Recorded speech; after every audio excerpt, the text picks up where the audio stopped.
High school football hasn't even been underway for a week, and already a player at Hazlet High School has suffered a concussion.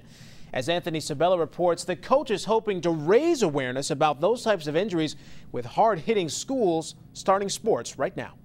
Yards apart, right? We're 10 yards apart.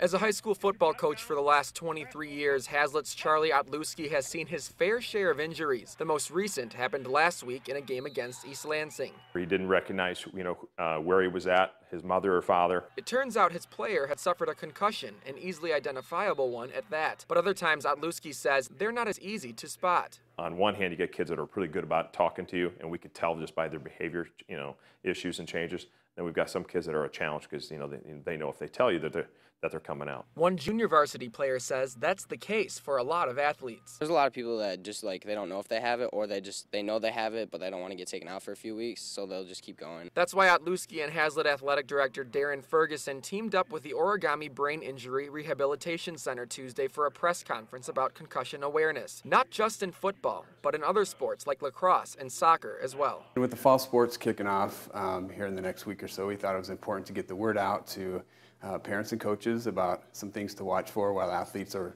starting to take the field. Origami director Eric Hanna says concussions are a type of traumatic brain injury, and parents and coaches should be on the lookout for certain symptoms, starting with behavioral issues. Then they can dig a little deeper and see if there's certain things that they're not remembering. Do they seem to not be as responsive? Do they have any headaches? Are they not as comfortable? Those sorts of things. For athletes, it starts with telling someone. If you sustain something, then we need to know. In Ingham County, Anthony Sabella, Fox 47 News.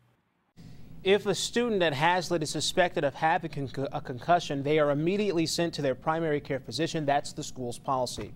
Recent studies show more than 140,000 high school athletes suffer a concussion each year.